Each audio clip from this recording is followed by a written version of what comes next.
Members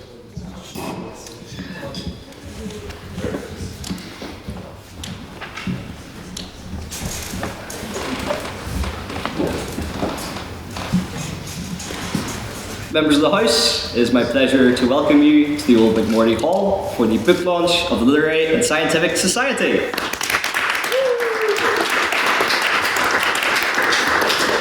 Fittingly, we are at the spiritual home of the Literific to celebrate the proud history of our society, the great achievements that our society has seen throughout the years, and our position as the oldest society at Queen's.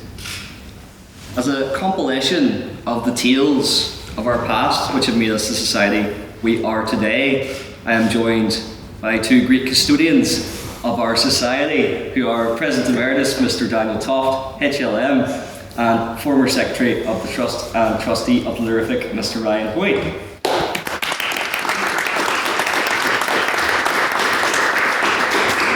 We are also joined by Literific Trustee Mr. Ian Marshall OBE, who will be hosting the proceedings of tonight's event.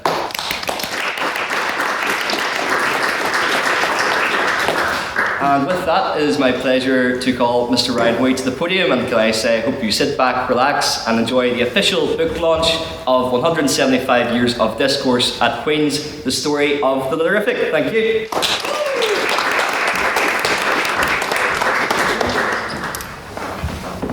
Well, everyone, it's good to see all of you out here this evening for the launch of this book. And I think before I start, it would be good to do an acknowledgement. And that acknowledgement goes to the Royal Mail Next Delivery Service, which, if it was not for them, this book launch would not be happening tonight. When Daniel and I started this project, we started it about 2 years ago, just over 2 years ago, actually. And it was a different world back then. Joe Biden was still president. Rishi Sunak was Prime Minister. Luke Hoyle was just about to do the schools competition. Daniel had yet to be president. I'd yet to meet this Daniel and be subjected to his puns. So it's taken a long time to get this book over the line. But I think the end product is something that we can both be very proud of and that I'm very happy to see finally launched. I think when we look at the history of the Literific, I think there's something for everyone to connect to, whether it's a liberal like Calvin, who can be connected to the great liberal of E.L. Godkin, whether it is Thomas Sinclair, the president of the society who went on to draft the Ulster Covenant, which led to the creation of Northern Ireland, which Jack would very much connect to, whether it is the 1960s and all the leaders of the civil rights movement, or whether it's all these people in our history. I think what it shows is that the Literific has been at the centre of some really key moments in Northern Irish history and has really shaped the society that we live in today. And I think within this book is something that everyone can connect to. And therefore I think it's why the Literific's history is so fascinating, and why so many people who've been in the society over the years have really taken an interest in it, connected to it, whether it was when Calvin was president, going and actually getting all of the physical archives uploaded onto the Google Drive that we have, which I then stumbled across a few years later, that really, and I think Daniel did as well, which kind of made us think we should do a book, we should have something, this one piece of literature that kind of shows everything that Literific has done, its triumphs, its tribulations, and the society that it is today. So I hope you will all get a copy. I know from the screen it is £20. The reasons for that will become apparent. We had to do a reprint that it was supposed to be £10, but it'll be £20. But I would definitely encourage you all, there are only 50 copies, get one for yourself, have a read through it, and I'm sure that you'll all enjoy it. So thank you very much.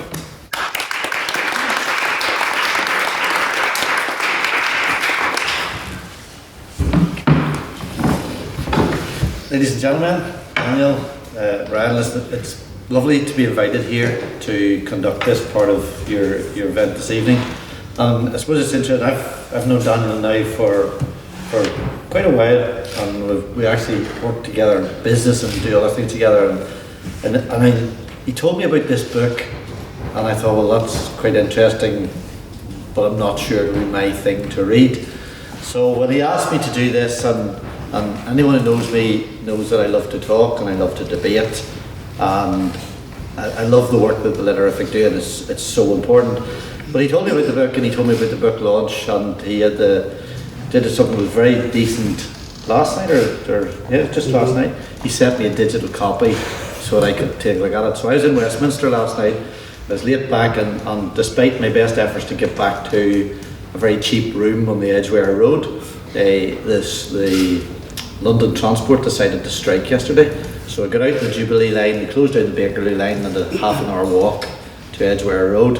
So I got back to the room and thought, doing this tomorrow, I really should look at this book. I thought, well, no, I'll not do it tonight, just too tired, so I'll watch Newsnight. And I got up this morning, I woke at 6, and I thought, okay, be prepared. But was a Boy Scout many moons ago. Be prepared, fail to prepare, prepare to fail to prepare. So I started to read the book at 6 o'clock this morning, and I thought, well, I'll read a few bits of it and then I'll set it down and I'll come back to it, because I knew I was getting a flight, I knew some travel time, and downtime in airports is always a really good time to read.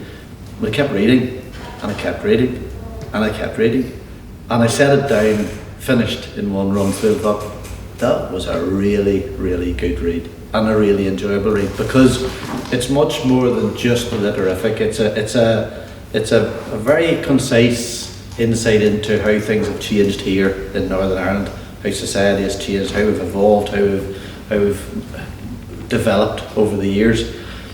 And it was really interesting because I learned an awful lot from the book.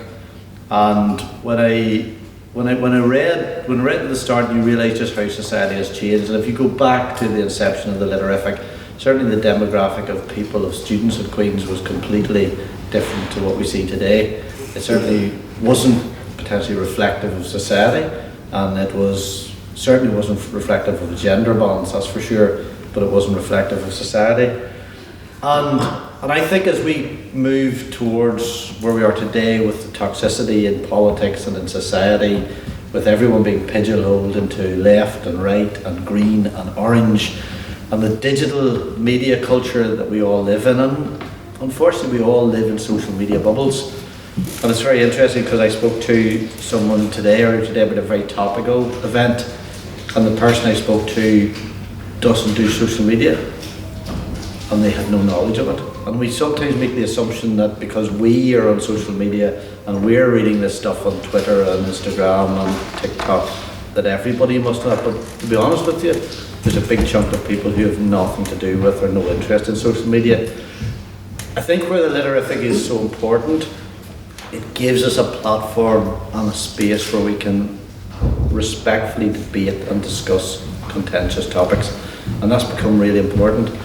And it also gives us a chance to sit down face to face with people we don't always agree with, and have that respectful conversation. And it's interesting because what I found with debating, that's probably the best thing, is when you have two very polarised positions, you get them to debate the opposite position that they hold.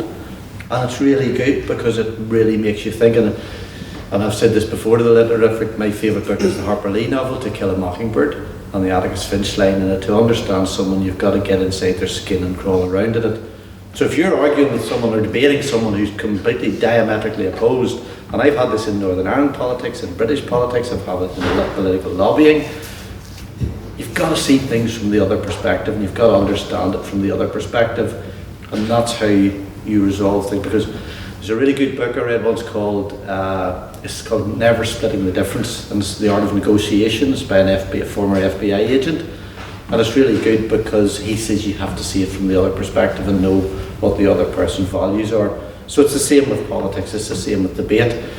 And I think what we've missed is that social media, digital platforms have put lots of opinions out there without the right to reply, without any validation mechanism where we can actually look at it and say, okay, is that truth, is that lies? We have a media in Northern Ireland, and arguably the UK and Ireland now, that isn't actually about credible journalism. It's very often about opinion pieces, and those opinion pieces are all very loaded, very biased. So that's dangerous because that sets up discussions and arguments that very often aren't balanced and they aren't fair. So when I started to read the book, and as I say, I really enjoyed it, and it's really interesting because I was actually shocked to learn that in 1960 that there were 600 members of the Literific, and that the Whitlow Hall had a debate with 300 people in attendance. Like, my goodness, that's phenomenal. But then when you roll the clock on, you see within 5 to 10 years, it was in complete decline, and for a multitude of reasons, they'd lost touch, didn't feel as if it was any longer relevant, and had a value. But it's really good, and I suppose I was also surprised to see that the first female was 1886, and it took 28 years before Muriel Campbell became president of the society.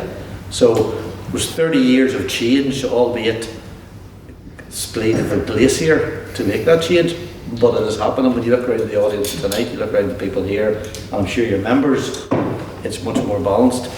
So it's a really good piece of work, and as I say, I recommend anyone to read it. For someone who was sceptical about would I enjoy it or would I want to read it, it's really good. It's a nice length. It's not hard to read, and credit to both the authors. So I think I'm supposed to ask you some really hard questions, really awkward questions about. But do you want to start just by saying, I suppose both of you, who came up with the idea, and at what point did you think you're actually gonna? Was it over a beer at the bottom some night that this was a good idea? You woke up, oh God, we decided to do this, or how did it come about? And at what point did you say, yeah, we're gonna do something like this? Yeah, I can still remember pitching the idea to Ryan. So I had found myself in sort of a Wikipedia sort of loop where you go on and you click from page to page. And I was on Wikipedia looking through the history of the society. It was a society I'd started at, first year of Queen's, had gone to 2 debates, thought it was really cliquey, and did go back for a year. The next year I just happened to do some photos and started off as technology officer, and instantly got hooked. And as we went through and I moved to different council positions, I got more and more interested in the history. Obviously we know it's the oldest society at the university, and predates the Students' Union, which is a statistic I think we should all be proud of. Then we stumbled across, and I stumbled across the digital archives, which Calvin had set up a number of years earlier, and other contributions of looking at Wikipedia and looking at different sites and seeing sort of what some of the former presidents in particular had gone on to do. And I just thought there is definitely a wider piece of work here of uncovering the society's history. I didn't expect it to be. It was a long process, but it was easy to get started because all of the university had done a fantastic job at keeping the archives in the library managed and safe and in really good condition. And I thought that there was a piece of work here to do. So me and Ryan were actually on our way to, I think, a night out, and we were walking past St George's Market, and I don't know why I remember this, and I pitched the idea to him, and you came on board, and we started from there, really. Yeah, no, I don't actually remember the moment at which Toft pitched it to me. I don't remember being on that night out. Maybe I just drank too much that evening, I don't know. But I certainly remember, because it was the end of 2023, it must have been, and going into 2024. And I remember over that Christmas getting myself an associate membership of the Macleay Library, and then coming back from after Christmas early to Belfast to go with Toft and just sit in the Macleay archives for literally days on end, because the Literific, for those of you who don't know, in the Macleay Library, anyone can request this to go to special collections and look through the Literific's archives. For the first 13 years of the society being established, there aren't actually minutes of debates, etc. So we had to do lots of that from newspapers, mostly digital newspapers online. But from 1863 to the 1960s, there are just so many minute books that just have so many interesting details. And even within this book, I would recommend you first read the book. First of all, you first buy a copy of the book and read the book. But then, if you're interested in finding out more, just go in and spend however much time you have in the play library, just looking through the archives. Because there is so much. And then once you get to like the 1950s, the Gown student newspaper appears and starts to cover the workings of the Literific, the controversies that then were to appear. And actually then once you get to like 1960, the Literific, for some reason, stops being very good at archiving, and it really, the key source is the Gown for what is happening within the society.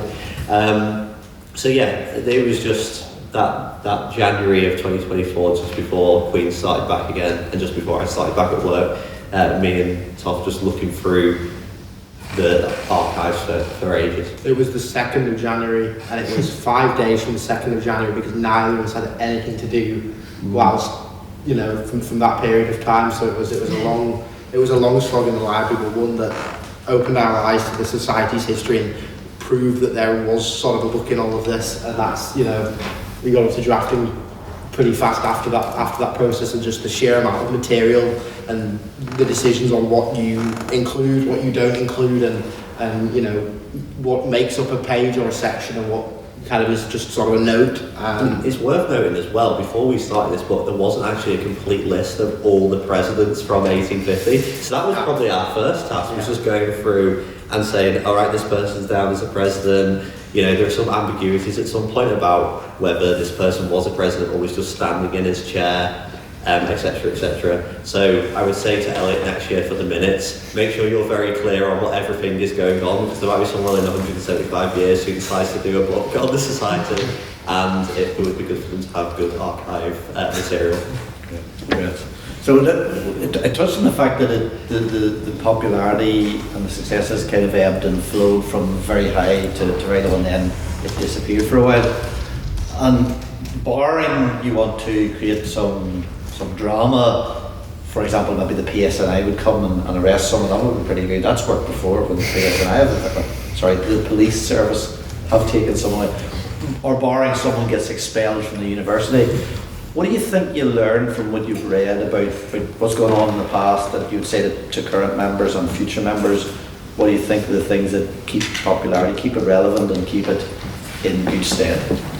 Well, I'd say first thing, hopefully a world war doesn't start, because in the hopefully it did start. That was hopefully it doesn't start, because in the two periods where the society had like fairly low attendance, so after the First World War, the society was in a bit of a sort of, it's all relative, because they've been used to like big meetings of the society. So if there was 40 people who showed up to an event or a Literific debate, for them that was like, oh no, this is a catastrophe. So yeah, hopefully, main bit of advice to next year is just make sure our world war doesn't start. And then secondly, I think there's a mixture here, because you can have controversial debates, and there are some of these listed in the book that really drive attendance, but then you can actually get into the weeds of being just causing controversy all the time, and that's when the society ultimately collapses. There's the thing in there as well, that just before the society collapsed, it kind of just abandoned its commitment to impartiality. There was a motion passed at private members' business that basically committed the society to a particular viewpoint, and that quickly alienated certain sections of the community at Queen's. There was also, we're getting into lots of fights with university establishment over different things. The SU was being difficult for the society. So there were lots of things that were going on. I don't know, I think the main thing from the society's history is just about being true to what the Literific, its highest ideals, shall we say, would be my main thing from looking back at the history. I suppose also there's sort of two competing things here, which is the fact that for so long the traditions of the society were respected by president after president after president, and were upheld. And looking back, that appears to me to be of sort of incredible importance. Those ideas that Ryan set out of impartiality, and over the years, right up to the society's collapse in the late 60s, the commitment to impartiality, and regardless of any one person's particular background, nobody tried to change the society into something that it isn't up until that point. But also, what I would have looked back on is there was key points in the society's history that when you look at the minutes, and it's not just minutes in the library, there's also pamphlets, there's tickets to conversazioni from that point in time, there are, term cards or whatever they called them back then. Seeing how each president and council put their own spin on things and altered things slightly to suit them, brought something fresh, and the names of people that move up from the council, you can see, I think, over the long period of time that it wasn't the same people over and over again. Each year the council would look so incredibly transformed, and it'd be new ideas and new ways of working. So if we'd have stuck with the society's original state, it would be a paper reading society, and we'd all have to listen to Mr. Steele talk about some sort of great academic paper at great length.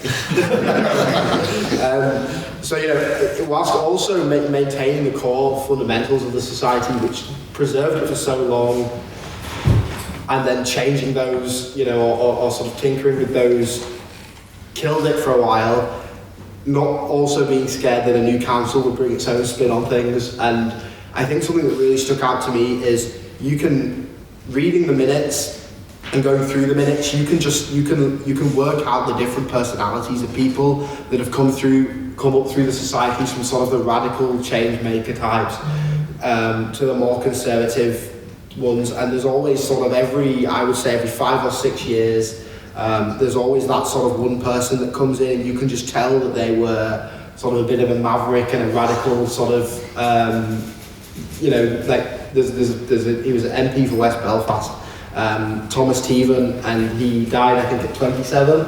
And the Literific was a huge part of his university experience. He was secretary, and they had minute books that were covering 5, 6, 7, 8, 9, 10 sessions at a time.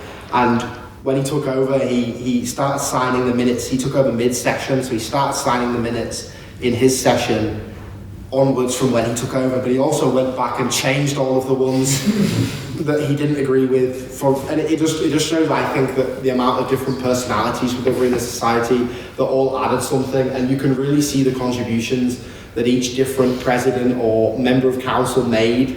And there are, the minutes really show you the individual impact people had, and I just don't think that can be understated. And I think that's incredibly important. So whilst we would both advocate to preserving the society's core traditions and the things that make it unique on campus and in the wider Northern Ireland debate, I also wouldn't be afraid as a council to change things up and to sort of try and make your own impact. I certainly did that in my time as president, for good or for worse, I don't know, and history will maybe judge. And presidents that have come since 2011 have all had their unique spin on things, and I think that's what we want to continue to see. And certainly changing things up is in line with society tradition, because everyone's done it at some point. Yeah, just to quickly build on what Toft said, there are elements in the society's history, and this comes out in the archives as well, in which there have been, intense battles between different factions within the society. You go all the way back to the 1860s, where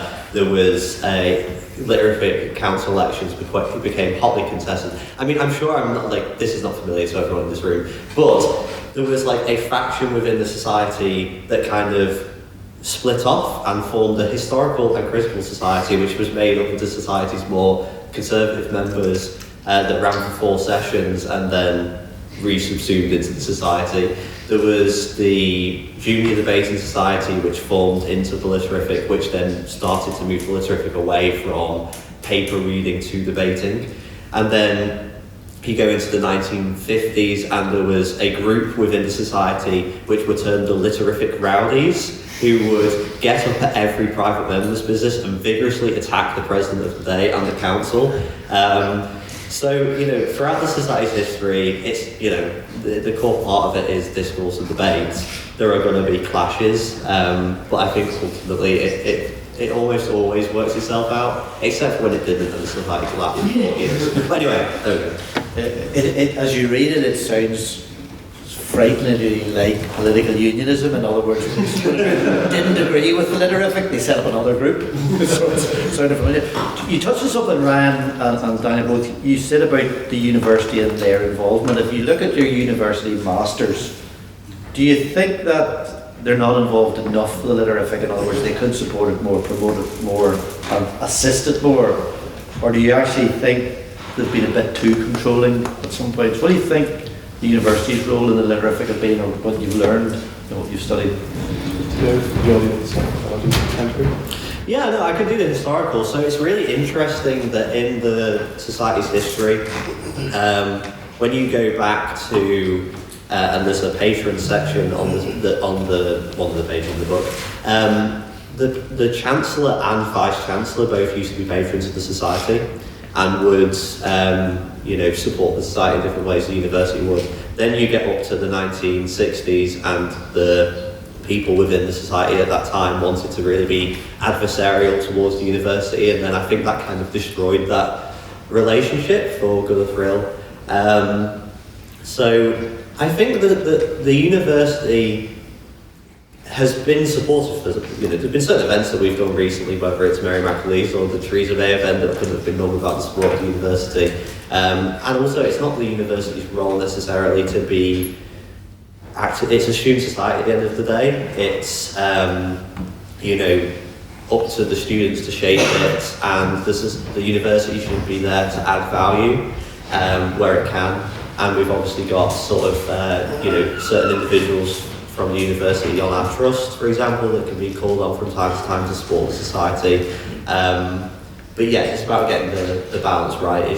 The university should be there to enable the society to do its own thing, and it's interesting that you get, it's maybe the Students' Union where we have more of the problems these days when it comes to the finance office being terrible or something along those lines. Yeah.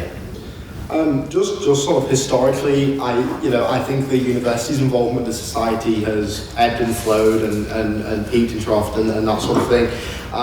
Decisions the university has made, for good or for bad, has naturally had the sort of second order consequences on the society at different points in time, such as when they expelled Eamon McCann, which was president of the society, and caused controversy at that particular point in time. I think the university, particularly historically, had the enabling function as well. There was various different records of council meetings where they would discuss the university's involvement in the institutions, or not so much, and that definitely ebbed and flowed over time. I would say, maybe on the contemporary, I'll maybe disagree with Ryan slightly and be more anti-establishment, which is very unlike me. I'd say that, particularly with the book, the university has put us in a pretty hard place, which is why it took 2 years. Took 2 years to come out. Originally, there was going to be a foreword from the Vice Chancellor, and there was going to be various different bits and bobs. And maybe without getting into too much detail, the university was unhappy with some of the content in the book, and we felt like some of the content in the book was too, mattered too much to set the scene for society's history, and was too fundamental to society's history for us to remove. And we refused to do so, and as such the university pulled away some of the support they would have otherwise given to the book. And the support they had offered was not, it was substantial, I think anyway, and put us in a pretty hard position. So we were meant to launch a year ago at least, and this university pulled it 2 days before we were due to have it launched, having printed. So that wasn't ideal, but we're not here to sort of make newspaper headlines. We're more here to make sure that, as kind of self-styled, personal people with interest in the history, we want the history to be accurate, and we certainly don't want to, brush anything away because the university is ashamed of its own decisions back in the day or whatever else. and it's our duty to make sure that history is accurately recorded and is and what people are reading is a true reflection of what happened. In my time as president, I think we were just getting going with the university's involvement with the society sort of in the last few years up to this point, and it does strike me the support the university gives to the society, not the book, but the society, since has been very valuable. But it's not always been like that. Much of the issues that the society's had with the university over the last 175 years, rather than maybe not current but recent Literific versus SU kind of fights, which were certainly in my day, and I know presidents before me, it was a lot of Literific versus the sort of institutions of the university, but like I said, that peaked and troughed in different periods and went up and down. So it's certainly a mixed picture. Yeah. When you read the book and you realise from its inception that the cohort of people that made up Literific were from a certain section of society, it was predominant. It was totally male, and it was from a certain section of society. And you look at it today, and as I mentioned, how that has changed. When you talk to people in Northern Ireland, it's interesting if I speak to groups of students and say, "Well, are you interested in politics?" They mostly say no, not interested. And then you follow up with the question, well, have you got opinions and things? Yeah, they've definitely got opinions. Well, that's de facto politics. Politics is about having opinions. If you look at the Literific where it is today in Queen's, and the fact that you have this big demographic, this big cohort, but potentially you've an untapped market of 23,000 students across different faculties and different schools who don't see themselves as being political, aren't doing law or politics or psychology.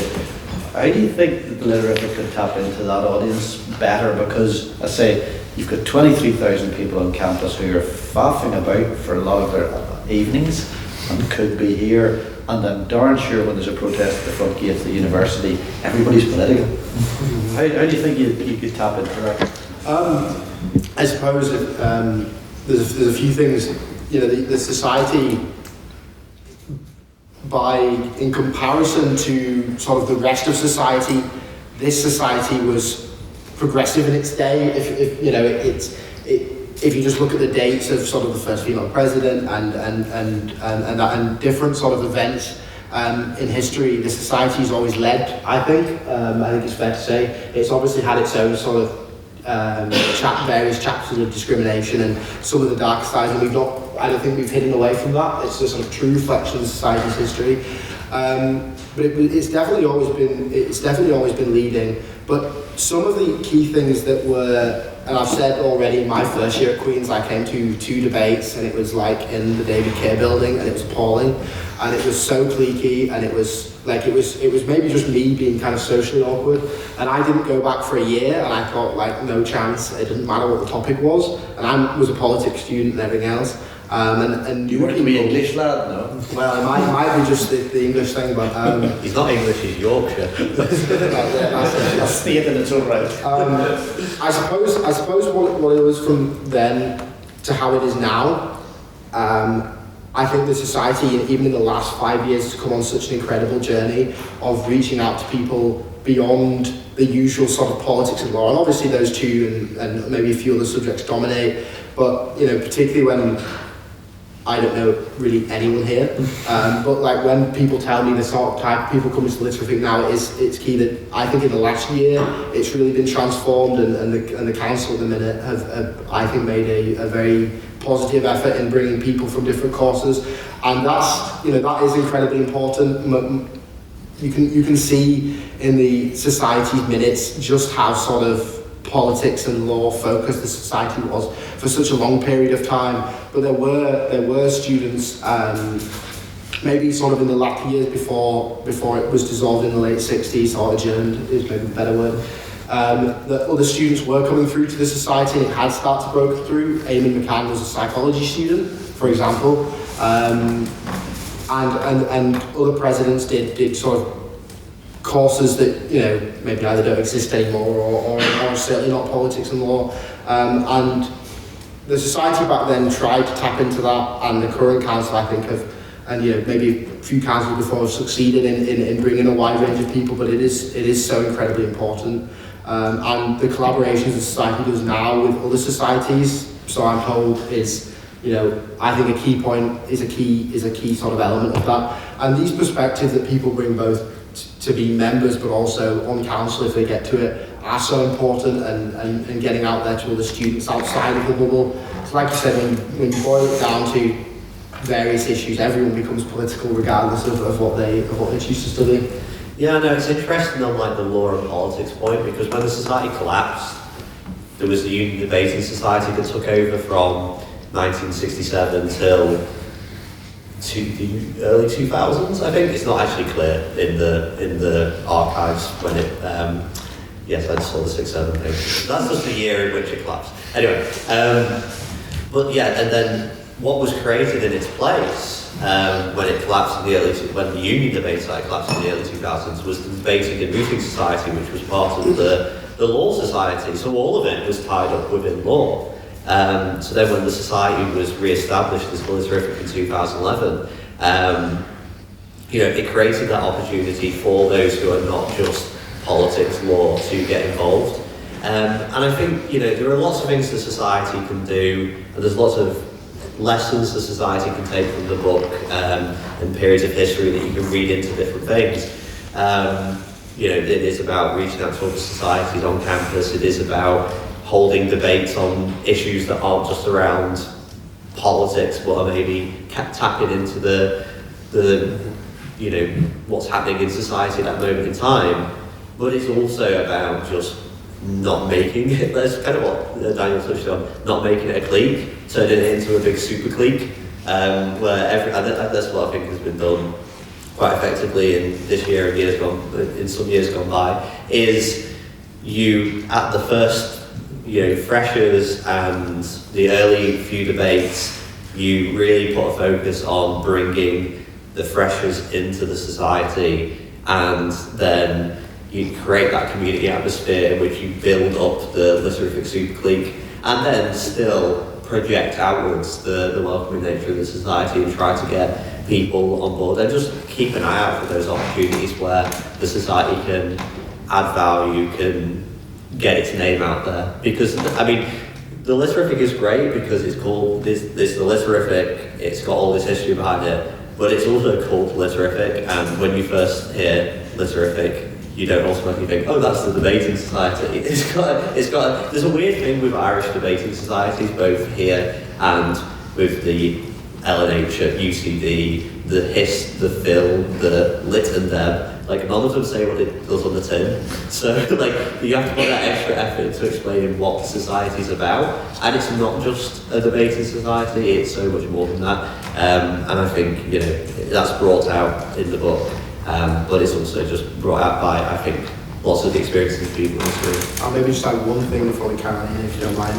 There was one year, the president was a man named Bernard Kavanagh, and in years gone by, the attendance had been sort of dwindling a little bit. It had, it was fine, but it wasn't growing by any stretch. And then there was this sort of, what appeared in the minutes anyway, as being like this random guy who just came out of nowhere, and he became president. He hadn't had that much involvement with the society before. His name, if I'm remembering correctly, was only referenced a handful of occasions, giving some private members business and maybe speaking on the odd debate the year before. Became president out of nowhere and turned things around almost single-handedly, or at least that's how it appears in the minutes. And he went on a huge advertising spree. There's some of this sort of literature that he used in the archives. There's profiles of him as president. There's all sorts of stuff. And, it showed he was not only reaching out to everyone across campus, but he was growing the society. He was sort of setting it in good stead. He was giving it that kind of character and that reputation that it had through that period, and building on that. So there's just stories when you look back of that sort of thing of specific individuals sort of coming to the society at the correct time and then turning the fortunes of it around in a year, almost single-handedly, and putting it on a good path. So, and he did a lot of reaching out to other courses. I think that was incredibly important. Okay, well look, in the true spirit of the Literific, we've got a room this evening filled with people who have come to listen, who have lots of opinions, but most importantly like to talk. So it's your chance now to ask the guys some questions. So we've got a few minutes. If you'd like to ask Daniel or Ryan a few questions, or voice your opinion on what you think of the piece of work they've done and future Literific. Yeah, we've also talked, at various points a lot about different aspects of the history of society going back for the last 175, 76 years. But you've looked into this in detail much more than I have. And I'd be interested to hear what your thoughts are on, say, the strongest points of the society, sort of the strongest bits of the legacy you think they'll kind of bring out. Whenever I think about sort of the times to be most impressed by hearing about the history of the society would be things like, for example, the very first King and Country debate, which kind of preceded that of the Oxford Union, which has become famous the world over just before the war. Or those kind of things where you really feel like the society was at the front, the vanguard of kind of some sort of massive social movement or a huge part of sort of history that is always going to be part of the society. So I guess looking back at you have over the last 175, 6 years, what would you say would be that kind of real sort of cultural touchstone that you think the society has? That is a very good question, Mr. Burns. Yeah, you can go first if you want to. Two things. The first was really, like what you said, Tom, being at the forefront of topical issues. So, you know, we went literally thousands of pages of minutes, and I think we went through every single page of them, and it was, you know, I was at one end of the room and Ryan was at the other end of the room, and like we found something interesting, we just shout it to the other person, and that's how we operated for like 5 days straight. And it was going through and you're at the minutes and it's 1945 and the society is at a low in terms of attendance and that sort of thing, and presidents have gone to war and that sort of thing, and then seeing, you know, in albeit horrific circumstances, for example, you know, there was a debate on the use of the atomic bomb only a week and a half after it was used for the first time in Japan, and it was, you know, the society was debating those sort of topical issues right when they were happening, and it seems kind of unreal that almost the news travels that fast that, you know, there was time for a debate and people came and made, you know, arguments on both sides with what seemed to be for that point in time an incredible turnout. Or only, I think it was months before the creation of the NHS, the society debated universal healthcare and was sort of preempting some of those big issues. That stuck out to me, and those were a few points as we were going through the pages that I would fire across the room and you know, say like, Ryan, look at this, and we'd study particular debates you know, in that point. And then I think maybe the most remarkable thing in the society's history is how the society, in our sort of interpretation of the minutes, and in our sort of, you know, having studied them and looking at newspaper archives from the time online, that the society effectively became the training ground for the civil rights movement. Many of the personalities that were involved in the civil rights movement, that were involved in public speaking at that time, learnt or appeared to learn their public speaking skills in Literific. And, you know, you read through any book of, you know, the particular start of the civil rights movement in Northern Ireland, and you just pick out names and you can guarantee that many of those that came from Queens were huge parts of this society, and from both sides. And I think just how intertwined the society is in the civil rights movement. And when we sort of uncovered that, and we knew it sort of, there was a bit of that, but not to the extent that it is, and we set it out in the book. When we discovered that, it sort of gives the society, I think, it gave it sort of a bigger picture for that point in time. There was a true story there. It wasn't just a collection of minutes and different people. There was sort of a golden thread running through it, and that was, for me, would be the most remarkable thing, and just how intertwined it was in the civil rights movement at that time, and can't understate the value that people in the society gave to that movement. Yeah, I mean, you're talking about the likes of Eamon McCann, Cyril Toman, Michael Farrell, Bernadette Devlin, like all these people who like went on or even started their time around the Literific, you know, agitating for, you know, civil rights in Northern Ireland. That is a fundamental part of that period of time. You go back 100 years later, and I think it's remarkable that, you know, obviously the society started out as a product of its time, as a male only, probably quite a Protestant Unionist society, because that was just the demographic of people who were coming to Queen's at that point. And then you go 30 years into the Literific's history in 1886, and they allowed women into the society on the same terms as men in 1886, like decades before women's emancipation. And then you go forward years later, and Muriel Campbell becomes president of the society in 1914, like 4 years before women's emancipation. So like you know, there's that bit. Then also, if you flip it on the other side, you know, which I imagine that everyone in this room thinks that was a positive. You know, on the other side, you've got like Thomas Sinclair, who was a former Literific president who drafted the Ulster Covenant, which ultimately led to the creation of the Northern Irish state.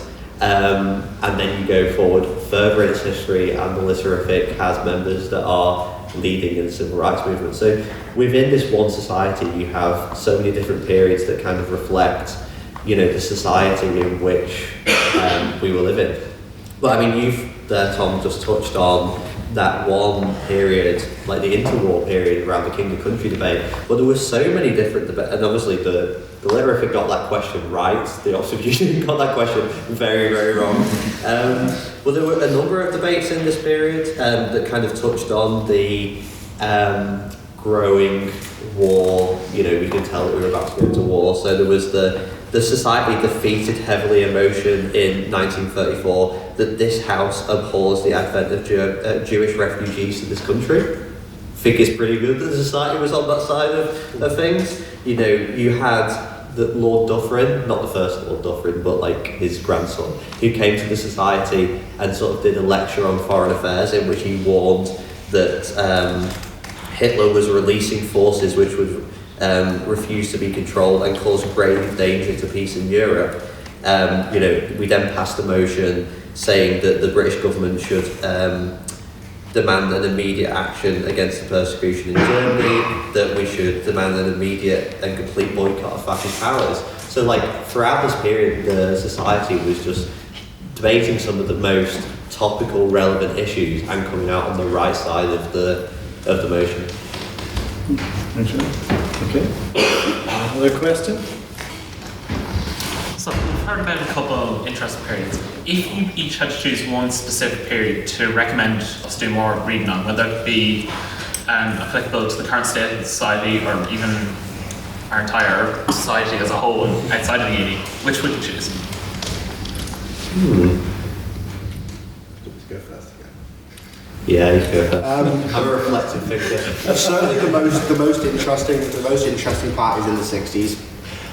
Before we went through the minutes, the general understanding of the 60s was, I think, very wrong. Yeah. We found out the society, we thought it was dissolved, I think, in 67, but it wasn't. It lasted 2 years longer. There was cults of personality, particularly around Eamon McCann, which is the part of the book the university had the problem with.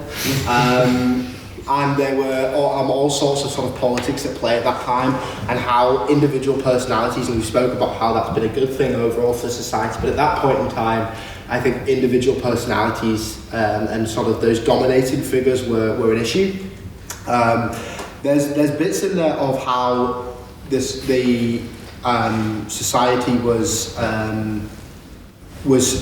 someone tried to dissolve the society. We were going through the archives, we found literally the scrappiest bit of paper and like unfolded it, and it was a Gown article talking about how a guy called Rory McShane put forward a motion to dissolve the society, and then we were like Googling him and got in contact with him the same day and met him, and he told us all about that period of time and why he did that. He then came back and guest chaired a debate and declared that, you know, the Literific he tried to dissolve, unsuccessfully albeit. Well, he was fairly successful at the time, maybe it's not in the long term. Well, the society he tried to dissolve was not that society anymore. So in terms of looking back, and we've written a bit about it, and also you can go watch a recording of his remarks at the Legacy debate in May 2024, where he comes back and he talks a bit about what he tried to do at that point in time, understanding the reasons for why he did that, understanding the sort of cults of personality at the time, the sort of factional nature of the society, intertwined with the civil rights movement, but also, you know, issues of the society's own making, and frankly behavioural issues of members in the society. And have a look through the page on Eamon McCann and see if you can see which bit we had trouble with. Yeah. But I mean, also, like, I don't just build on what Toft just said. Like, the 60s is ultimately the most interesting part of the whole book, because it was just like drama. You had this one debate, and the topic of the debate was that this house believes young men should be angry. And you had someone called John Antrobus, who was one of the Carry On films. I don't know if you're aware of these films, but he was one of the writers for that. So he came over to this debate. He'd been wined and dined in a local hotel, and he arrives at the debate absolutely plastered. And he's given his speech, and he gets out the invitations to debate. And on the invitations to debate, it says "dress formal." And he declares in the meeting that all dress is formal. And then when it gets on later in the debate to the chance of the evening where members can ask questions, someone puts their hand up and says that if he had the courage of his conviction, that he would have turned up naked. To which he proceeds to drop his trousers and his underpants in a debate in which some nuns from the local convent were sat on the second and third row. So the society did things like that in the day that maybe caused it some issues. So that maybe don't do that. But just on that point, just before you move on, Ryan, so the question of how many items of clothing he dropped was a question we had to come to the bottom of. It took us quite some time to figure that one out. But luckily we had a witness we could talk to who was in the room on the night. Yeah, no, it was the full article. But but the thing about that was as well, that actually made it onto the front page of the Hong Kong newspaper. So like this travel, it was called the Antrobus Affair, and this travelled like far and wide. So that is certainly the most interesting, because it's the most salacious part of the Literific history, and everyone wants a bit of that. So That's the reason there's been no dress code since. Okay. And we've not treated our guests as much to wine and dine as much. At least before. Yeah. Okay. Do we have another question? So it's safe to say that this is quite a passion project for the two of you, and I've witnessed firsthand how passionate you both are about the society. And I think this year we felt a similar amount of passion and a real love of the society. You've talked a lot in the book about how the society's evolved and developed since 1850, but how do you see the book itself evolving and developing in, say, the next 25 years? We're not going to do another edition, are we? No. It's been a long 2 years. Writing the book was and sort of mainly the research. I much preferred the research bit, and left Ryan to do most of the designing of how it looks. That bit was fantastic. It was fighting with the university that has not been so good and has been the worst part of the process, the most frustrating part, because you want to get it out. I suppose from my perspective, I'm not at Queen's anymore. I'm old and tired, and I would hope that somebody in the future with sort of similar passion to what we had, and with our sort of involvement in the time of the Literific, would take it on and would update it, and would add bits of more contemporary stuff. But also, before we started, we were having a conversation with Suzanne at the back there, who was bringing bits of Literific history and university history that she knows that we didn't know and isn't in the book. So there is much more to be put into any future edition, and anyone who wants a project, please do feel free to update it and take it on and evolve it. And as we get older and slowly and surely come out of the society, we're conscious there's always new people coming in who have a similar passion, so we can encourage them to do that. Yeah, I mean, hopefully by the 200th anniversary we'll have a hardback edition that we all found every single story that has ever happened in the society. But the thing about this project was that the more you dive into it, the more stories just keep on coming up. Suzanne reached out in the middle of this project. So we started this in January 2024. Suzanne reached out and said, you know, we've got this Dufferin medal that was related to the society. You know, so stuff like that happened in the middle of us starting the process of writing this book to completing it. In some ways, it's kind of good that this is the first edition didn't go ahead, because we managed to then get that into this book. You know, and then obviously history is constantly changing. The society's been doing interesting and impressive stuff over the last 2 years since we started writing it. So the contemporary section's been quite difficult to keep up with what we need to include to make it relevant. So it's like by this time next year, this book will be out of date. Out of stock. And just for the record, you're not really that old. I'm working with a guy who's 92, who's just completed his 5-year business plan. Have we any more questions?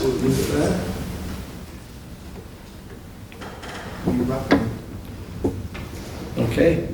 Well, if there's no more, listen, thank you for the questions, the good questions.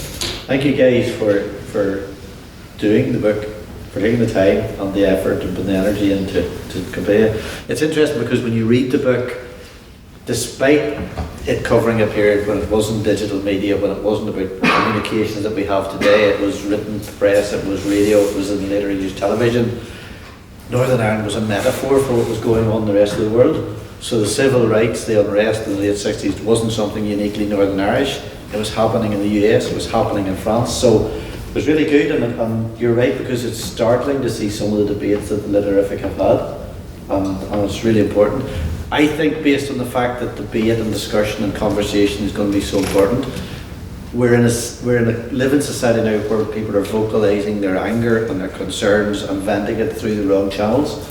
I think the Literific have a really good opportunity to build on this, to take what is a really good brand and get it out there. Queen's University did a programme of events 3 or 4 years ago, public engagement events, where they took the middle hall for an evening and they invited different groups in to discuss things and debate things. I think there's a real opportunity to go back to the university and say, let's do a series of public engagement, big ticket things, where we invite the trade unions in, or we invite the political parties, or we invite diverse groups in society, and do those things, because it's with this is the spark that lights other people to debate, and you're doing it with schools, and you're getting the kids involved in discussion and debate and public speaking, and that's really good, because I think lots of parents are looking and saying, okay, there's a value in this. So listen, thanks for the invitation, thanks you guys, and I'll hand over to Shafran.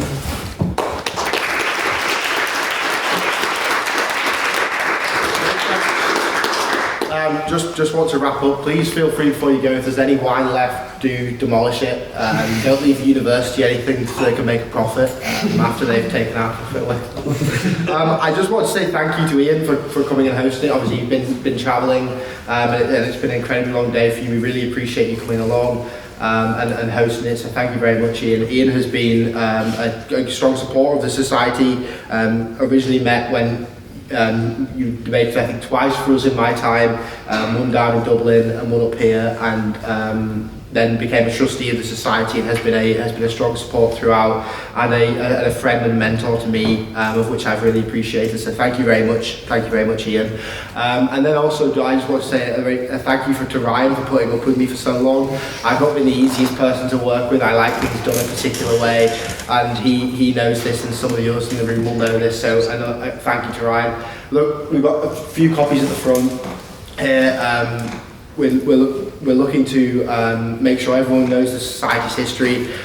So we'll also lodge one with the University Archives and the Library. And I would just remind the incoming council, good luck for the next year, and to pay attention to the amendment to the Constitution I made off the back of this book, which was to submit your minutes of society meetings to the library every year before the end of the session. And that way, in 175 years, when we all live on Mars and the society's debating, then we can keep the records up to date, and someone else can make another start. So no, thank you very much for coming along. We really appreciate the turnout tonight, and safe home.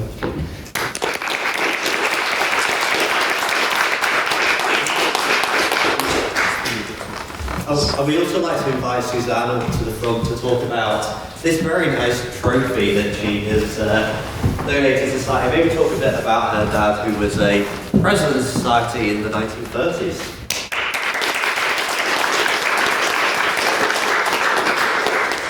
Actually, I think I did that quite at length last year, so I'll not keep you too much longer. But it was around this time last year that we first got in touch with Literific, and you all finally clarified the circumstances surrounding our father's Dufferin medal, which had sat tucked away in a drawer for literally decades. We decided to return it to what seemed like its rightful home at Queen's, which gave my brother, who came from Canada on that occasion, and myself an opportunity to dig into our family archives and to share something about our father, who was obviously the medal's recipient. So after attending the Dufferin debate last year, we thought we'd like to support the Literific and our father's legacy in the form of the Edwin James Cup. He was president in 1935-36, so those words old and tired, Daniel, certainly do not apply to yourself. I know, old and tired. It is amazing how quickly a generation passes and how the people and what they did are forgotten about. The dates on this cup are 1932 to 1937, which are the 5 years my father was at Queen's, and that's the length of time it took to become a medical doctor in those days, not the extra year that I think that it is now. That's more than 90 years ago. Those 1930s bear many similarities to today. Unfortunately, the geopolitical stresses which were evident then and fueled much debate have sadly now reappeared and emphasise the need for ongoing dialogue and debate. This time passing also emphasises the importance of telling and remembering stories, whether in the dedication of a cup or the significant publication of the history of the Literific by Daniel and Ryan. As a friend of mine likes to remind me, life is lived forward and reflected backwards. My brother and I, he calls us the old farts, are at the reflected backwards stage, and you're all obviously at the living forward stage. You will all have your stories which are in the making, which will become important. Record and remember them in whatever way you feel is appropriate for the generation which follows you. All the members of the team who will win this cup next year, they just need to know that the person whose name is on the side loved debating and winning an argument in a reasoned manner just as much as you do today.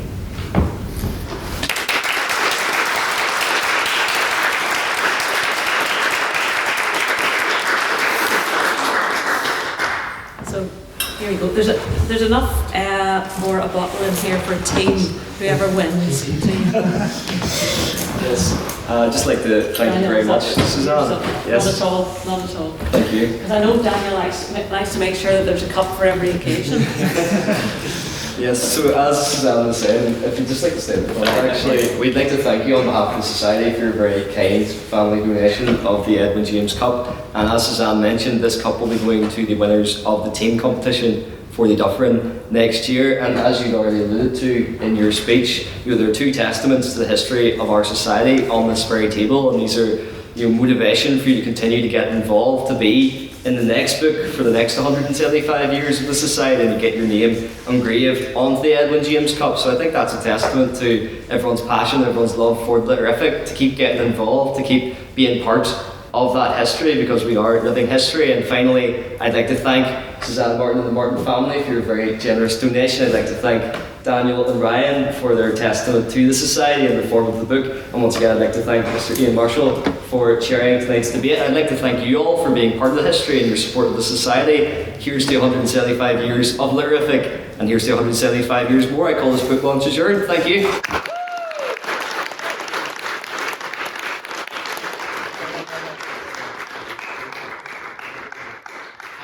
if you, I've put the details on here. I mean, as I said at the beginning, it's 20.